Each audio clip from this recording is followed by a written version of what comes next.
next piece I'm going to talk about is called variant quality recalibration. Again, this is another level of recalibration. So, and this is recalibrating the variant quality. So we use the SAM tools and a few other slides that before this, we talk about called variant, and then we always have a quality associated to that. But how accurate that quality is a question, and it becomes a not easy question. Okay, and similar as the base quality report, variant quality is not always accurate as well. And the problem here is once the base quality is not accurate, we have someone to blame. We blame the Illumina or Solid. But when variant quality is not accurate, we only can blame ourselves. So it's because of the mathematics equations are not perfectly right, or alignment is not right, and things like that. So after variant recalibration identification, we will identify lots of variants. How many of them? I will give you a number, and there's a good slide on that. And I just got the numbers today, so not generated by me. I Googled and they showed up. So we'll go through that. But many of these variants are real, but a lot of others are not. Especially this type of thing, the more thoughtful you are in the previous analysis, the less error we will identify here. But still, there will be a variance here. But for some of the methods, you just throw it in some of alignment algorithm, throw that in some variation identification. And if that's the case, there will be a lot of, I think this is that. There will be a lot of miscalibration there. So there's a similar as the basic errors. There is a lot of factors that determine this. The first one is the machine chemistry artifacts. This includes sequencing cycles. Again, different chemistry versions. You probably don't know what that is, but the people who run the core knows it. And these manufacturers, they say, let's try this kit. Let's try that kit, and give you different results. Okay. GC-rich regions are harder to sequence. The homopolymers, the sequencing bios, so on and so forth. There's a lot of considerations. So, but those are the machine or chemistry artifacts. There's the analysis artifacts as well. For example, the systematic alignment inaccuracy, or you use the wrong variant call algorithm to determine the variance. Those are all causing troubles. Each variant has many variables. Okay, there's a variation quality so that we can calculate, and also there's the depth of coverage, a strand bias. We will go through that a little bit in the later slides. There's so many things that associate to that. This is one of the figures that I got from internet, which is the GATK package, one of their presentations that they made to the public. So you can see that there's two distributions in each figure, and this one represents the ones that, let me see, the known variations, meaning the variations is already documented in dbSNP 132. So those are most likely to be the real variants. And the red one here are the ones that are not documented in the dbSNP. It's not mean they are wrong. Okay, it doesn't mean they are wrong. dbSNP is not really complete, and a lot of variants we identified are rare variants, so it's not going to be in there. But a lot of them are errors as well. So this is a mixture of, most likely it's a mixture of errors of all the novel variants. So you can see that for the variant quality distribution, this for the ones that are already known, it follows this bimodal peaks. For the ones that are not, it follows this shape. You can see the quality of variant difference, and clearly that the variant is already known have a little bit higher quality. But this is for each individual variant, and we can really calculate this variant quality. And there's a haplotype scores, and these two are probably about similar. Extreme Hardy-Vandenberg violations, I don't have time to go through the genetics base of it, but but you can see there's a difference between the good ones or a mixture of good and bad ones. All right. So this is a strand bias, and you can see. I think beyond this point, is more bias absorbed, and there's the differences as well. This is, by the way, this is one of the studies, right? Depths of the coverage, they are the same, and the root mean square, that's what RMS means, root mean square of mapping quality. A lot of mapping qualities, we just have a summarized number for that. They are pretty similar. A mapping quality rank sum test, and this is a read position rank test. But the point here is there is a lot of different variables can be associated to each variant we identified. And how many of those? And there's you can get your own list as well. And with different population, the good SNPs or a mixture of good and bad SNPs, their distributions are slightly different. Okay. Actually, most of the information that we need are in the VCF files. Remember, you guys were all complaining that I go through those boring VCF files, but turns out that they have some useful information. So all these informations, I don't remember the code, what the DP mostly is DAPS 87 and so by some of them I don't, and so strand bias and things like that. So they all have already pre-calculated values in these VCF files. That's why I want informatics students to go through those files, to get your hands dirty, because there's many information are there. And keep in mind that this is just for one variant. We have so many information in these VCF files. Question here is, which variants are more real? Okay. The common strategy here is we are using, before we do this variation quality recalibration, because that paper was only published this year, right? Before that, we don't have this recalibration procedure. So the common strategy that most people use is use a different cutoff on each variable. For example, I only trust the variant with quality value larger than 20, which means the p-value is smaller than 0.01. Okay? For example, the strand bias is less than 5%.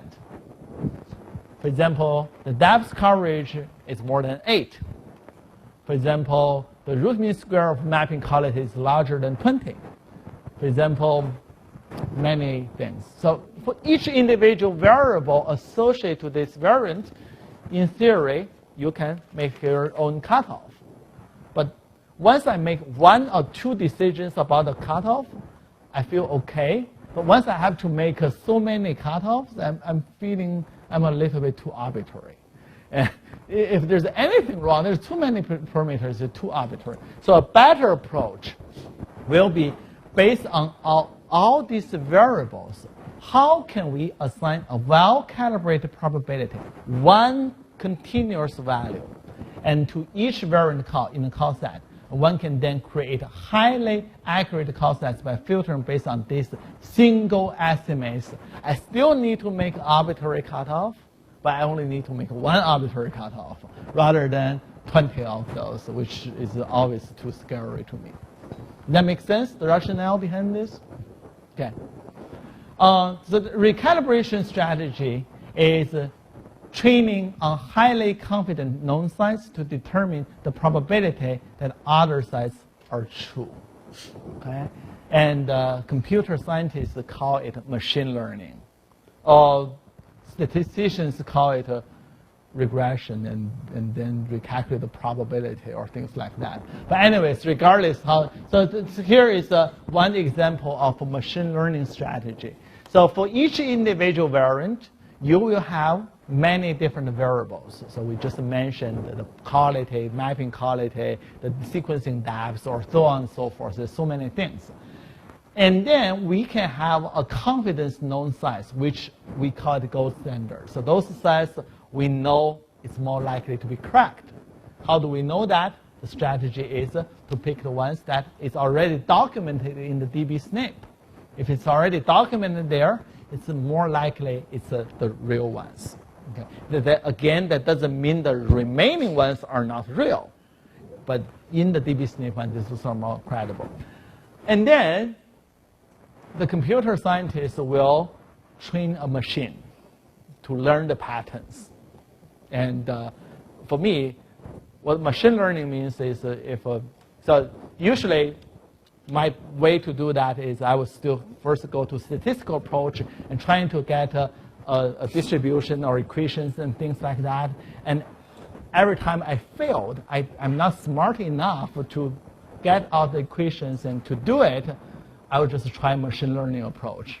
And then I would just use the neural network, here are the things, throw that in, whatever the outcome is, I would take it, and of course you have ways to evaluate that, right? But anyways, so basically you base on a lot of a gold standard with the variables and train a machine, and then for any other variance, and you will let the machine to decide whether it's a good one or bad one. So this is a basic procedure for the recalibration. Does that make sense? All right, so it's simple. The gold standard in this approach they're using is annotated variance, which is identified variance already present in HapMap 3. Okay. Again, HapMap is an international project. We probably didn't talk about too much.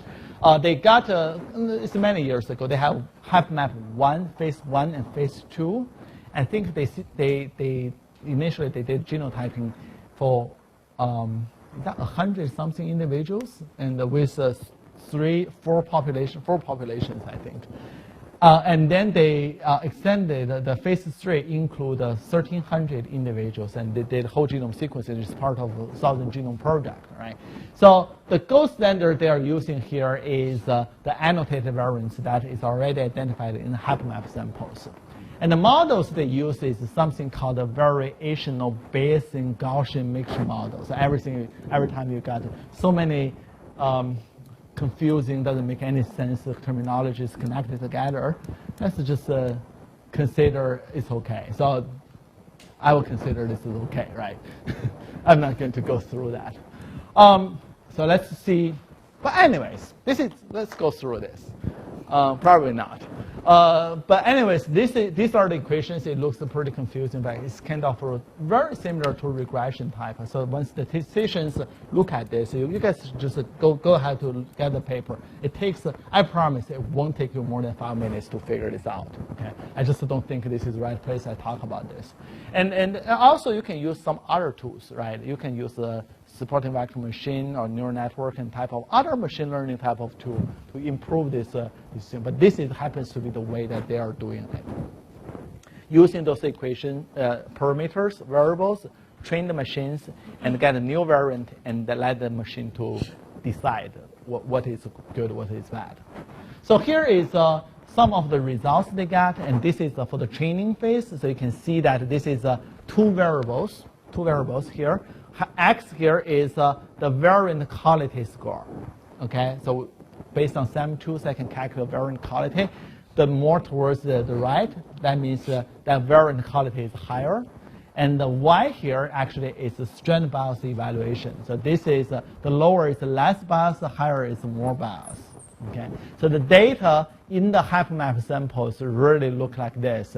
And the red ones are the SNPs found at HapMap 3 project, and the yellow ones are in dbSNP. dbSNP, we know there's a lot of junks in there. And they really have these two bigger clusters, and this one representing the heterozygous variants, and this cluster represents homozygous variants. And there will be some equations associated with that.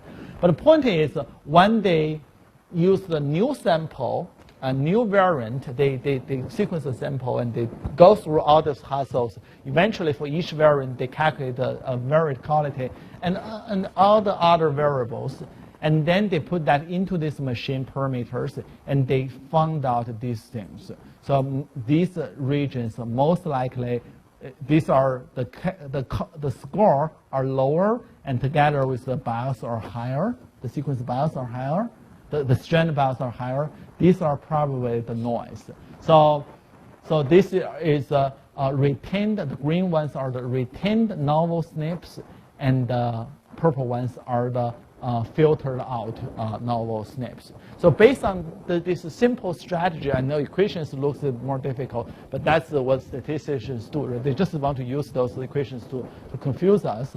But bottom line is the principle is simple. You train the machines, you get a bunch of parameters, you put your new SNPs in, and you can figure out which one is potentially more real than others. The variant recalibration successfully increased the TI-TV ratios for the confirmed variants. So do we still remember what is TI-TV ratio? We'll get into that a little bit, but I talked about it last time, if I remember correctly. And this seemed to work well, and variables can be added into the original list as well. So what I mean here is in the GATK package, they have this variant recalibration functions. They already have a lot of variables built in. Variables meaning it's sequencing depth, strand bias, variant quality, and mapping quality, and what the things like that. But if you think there's a need that you want to put in more variables in this, and you can certainly do that, and that is allowed, and it's perfectly okay. So this is not a separate topic, although I listed it in this way. So I mentioned this just conceptually went through this variant quality recalibration. And then for the novel variants, we have some retained variants, which are good variants, and the filtered out variants are bad variants. But the point here is, how do we evaluate a SNP quality? How do we know that after this type of filtering, these difficult equations, and the results actually improved the SNP quality? Well, they retained all the good ones and threw out all the bad ones. How do we know that? So actually, there's a couple of strategies or measurements on the SNP quality evaluation. The first one is expected number of calls. It's simple. It won't give you any quantitative information, but it's just conceptually, if for one individual you identified 100 million variations, that's most likely your sample is contaminated with mouse, and it's not going to be human, or something is wrong with it. So you want to have a general ballpark where your data lies. And the number of SNP calls should be close to the average human heterozygosity of one variant per 1,000 bases. Okay? Here is some of the equations, and the equation number of polymorphic sites you want to expect. And L here is the length of the regions you sequenced. And theta is something they call it, where is it? Heterozygosity. Actually, it's different for different populations. I don't know enough to comment on this, but I assume this assumes how diverse the population is. Probably, for example, Caucasian population probably is more uniform compared to African populations. That's my assumption. I just assume it that way. I don't know whether it's right. But anyways, these are a parameter for each population specific. So the information I want you to take a look at here is for the European population, for the whole genome sequencing, you are expecting about 3.3 million variations identified. Okay? If you identify 100 million, there's something wrong. For the exon sequencing, for the 32 megabase exon sequencing, that is representing the total number of race, the region of exon you are expecting about 20,000. And for some of the data that we have, and it's a broader capture array, it's a 50 million base extreme exon regions, and we generally look at 38,000 to 40,000 variants, which is in the ballpark. For the African genome, the whole genome, you can see that we are expecting 1 million more variants comparing to the European populations.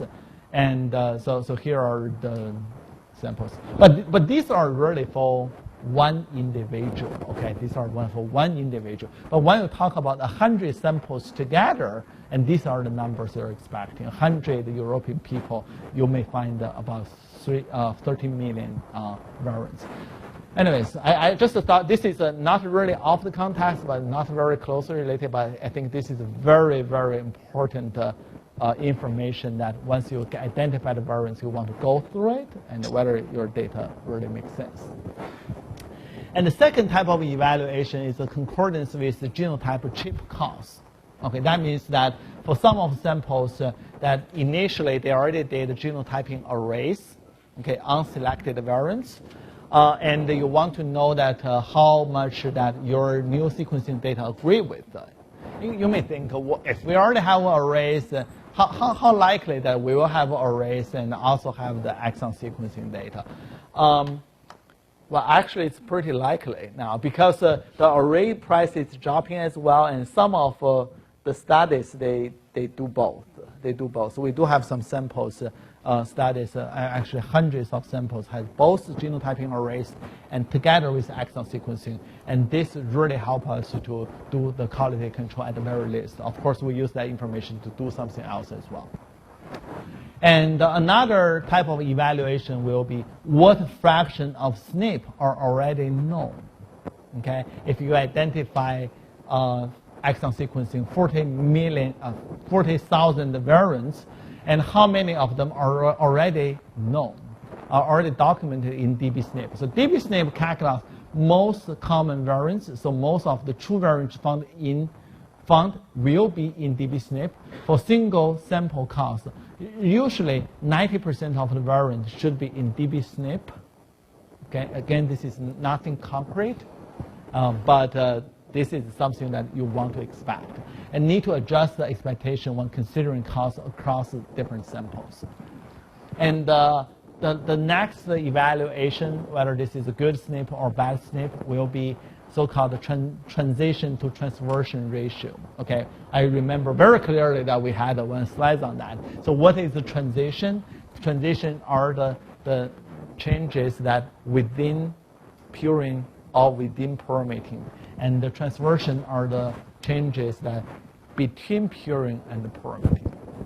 Okay, and transitions are twice as frequent as transversions for the real biological signals. Validated human SNP data suggests that the transition-transversion ratio should be about 2.1 in the genome wide and 2.8 in exons. Okay, what is that? False positive SNPs should have, so false positive SNP by random, the transition transversion ratio should be 0.5 because we have only one choice versus two choices. Okay, so transversion, this ratio is a good matrix for assessing SNP qualities, and we have seen that after the recalibration stage, that after this recalibration, they really improve this transition transversion ratio pretty dramatically, and which is a good comment. Are we okay? Are we still okay? Okay, we are 25 minutes away from the end, but I'm going to use up this time. Okay, hanging on here. Let's talk about structure variations. Okay, I worked until 3 o'clock this morning to work on these slides, so you guys just need to be patient and stay with me. I have to go through it, okay? And for the structure variations, we already talked about there's a lot of different type of structure variations. They are traditionally defined and as deletions. This was one of the old slides. And those deletions, insertions, or inversions larger than 1 kb. And they are often involved in repetitive regions of genome and complex rearrangements. And there's no optimal methods for structure variation discovery before next generation sequencing. There are ways to do that for the copy number variation, but that's it. For the other type of translocation or things like that, there's no optimal way to do that. And structural variation will affect a larger fraction of the genome as compared with the SNPs. Okay? We know that because they represent thousands of base pairs, whereas SNP only represents 1. And this is important. Analysis of 1,000 genome project data identify a total of 1,700 structure variations that affect the coding sequences. This is stunning. And these are supposed to be healthy individuals that are in the 1,000 genome project. Okay? So this is a really, really important type of information. And actually, there's another one that you probably are more interested in because there's no good way to study structural variations. There's a lot of disease-causing ones are still hanging out there, was not discovered. Okay, if you want to find out what is causing disease, those are really good low-hanging fruits are there to be picked.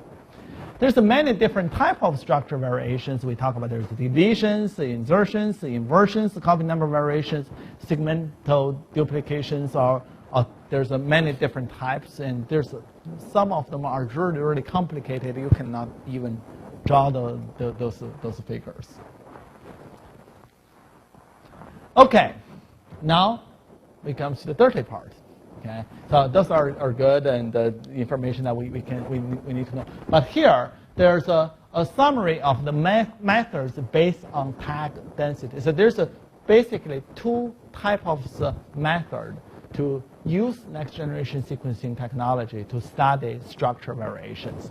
The first one is the method based on tag density, and which here is using the depth. The first one is a method using depth of coverage. Genome is divided into, usually the way to do it is divide the genome into multiple window size and count the number of reads that fell into each window. So this is most suitable for the copy number variations studies, okay? Which is straightforward. So you can see there's a duplication here, this is a deletion here. Again, think of our mappability issue as well, right? So this is perfectly valid. The assumption here is sequencing rates are randomly sampled with equal probability from any location on the sequenced genome.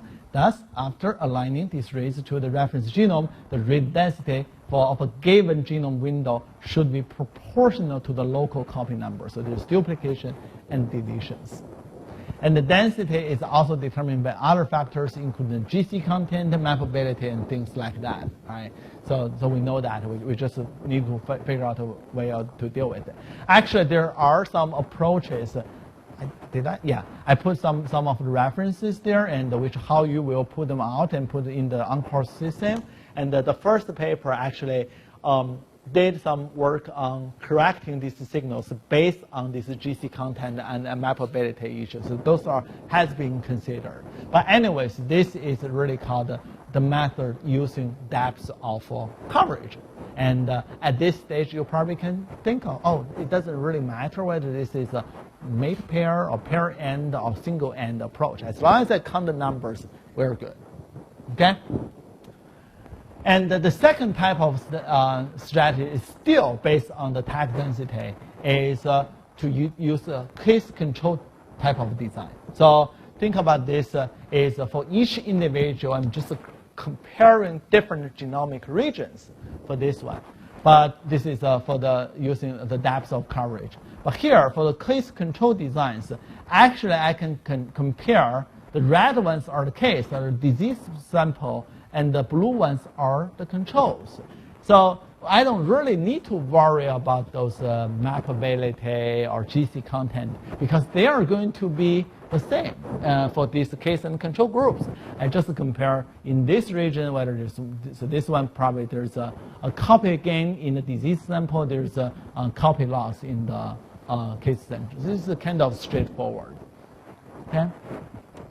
And the assumption here is the bias for case and controls are similar. The bias meaning the GC content or the whatever is considered mappability and things like that. So the major application for this type of study is comparing tumor genome versus matched normal genomes. So we know that some patients that they have their, for example, get breast cancer and get the tumor samples, and also we can do the same thing for their blood samples, which is supposed not to be tumoric, and to compare that to see whether there are some more copy gain or copy loss in the tumor samples versus the normal samples. Okay, the strategy for this is the real algorithm usually is include the 3 different steps, which is really, really simple, straightforward. The first one is the partition, meaning we want to separate the genome into different window size. okay, into different windows, compare, and tag density in each window. Just define the windows and count the number of arrays for into each window in the disease and the normal condition. And just the third one is, and the second one is to compare them, which region are different. And the third one will be to correct for the multiple testing issue. Same thing as a microarray or anything, multiple hypothesis testing involved. But the choice for the window size using this type of strategy is not that straightforward, actually. It's kind of tricky.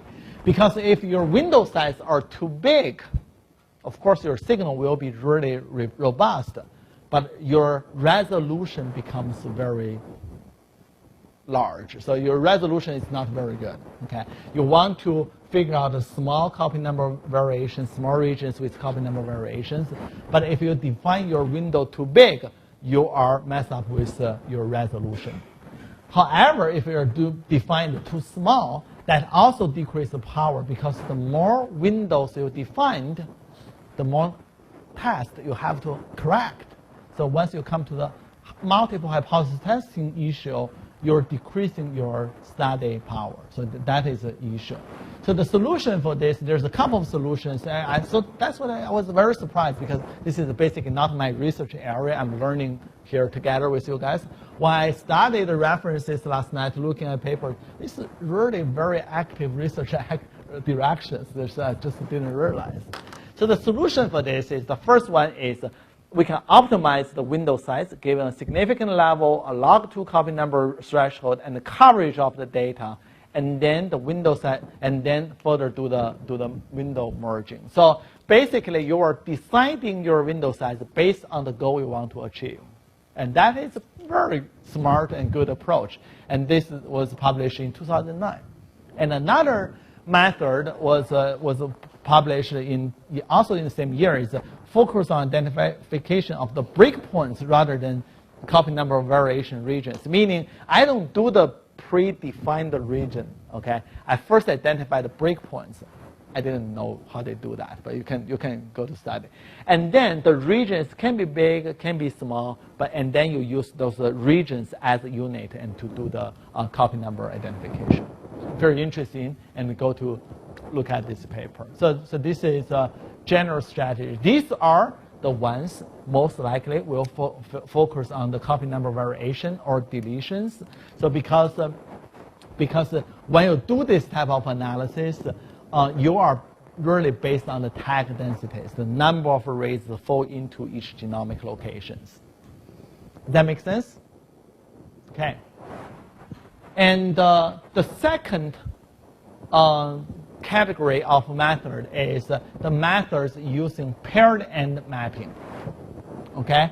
So we went through this last time. So the general strategy here is to align the paired end reads from a sequenced genome onto a reference genome and look for discordant pair end mapping that may indicate the presence of structural variations. For example, if you see they are too close to each other, once this is the case, this is the reference, and once you map it, they are longer than you expected, there's a deletion in your sample. And the insertion, or then this you can see the translocation, so there's a connection of two chromosomes, and this is probably a deletion because the middle part they are not mapping it, or things like that.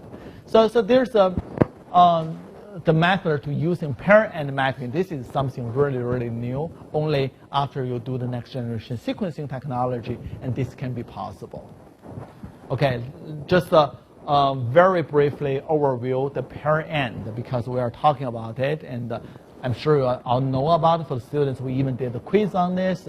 So for the single end, just briefly overview. Single end, this is a 100 base pair, but only one end of the fragment. The fragment length is about this. And for the pair end, the same fragment length, but we are sequencing both two ends. And for the mate pairs, these are much longer regions, and we sequence both two ends. But what I'm talking about here is the pair ends. Okay? And in terms of methodology itself, there are two different types of methodologies. Again, two subcategories. The first one is cluster-based methods, meaning that we'll classify the pair-end mapping as a concordance and discordant pairs, and then cluster the ones that doesn't agree based on the positions of pair-end arrays. So basically, you just count it out. This part always having something pairing with another chromosome, and this is more likely to be a translocation and things like that, right? And there are a couple of methodologies has been designed to really help to identify this. But these are really for only the large structure variations. For some smaller ones, there's a distribution-based methods. So that is more as counting the distance between the two ends, okay? After you align it back to the genome. So one example shows here is this is an example of a homozygous. Is that insertion or deletion? I think it's a deletion. I need to get back to it. But the point is, this gray histogram is the read length that you are expecting, but after you map it to the reference genome, it becomes the length increased. That is a very good indication of there's a smaller deletions that in this region, so that once you map to the reference genome, it jumps and grows a little bit. And here is, if you look at the distribution look like this will be the heterozygous insertion or deletions. And so one is really similar to the what you expected, and which is the same as reference genome, and the other one has probably a couple hundred base pair deletions. So this is a distribution-based methods, and it's a very nice study. I thought it's very smart. So we're done today. So next lecture, the part one, there are two parts. The part one will be Dr. Freud from our department. We'll talk about using exon sequencing to study the Parkinson's disease. And I will wrap up with the second part. I will finish the DNA sequencing part, which is on the prioritization of genetic variants, meaning that after you identify those variants, what are we going to do with it? How do we say which one has changed the amino acid sequences or changed the splicing regulation, and what are the informatics tools that are available there? Okay? All right, everyone have a nice weekend. We are not going to have a quick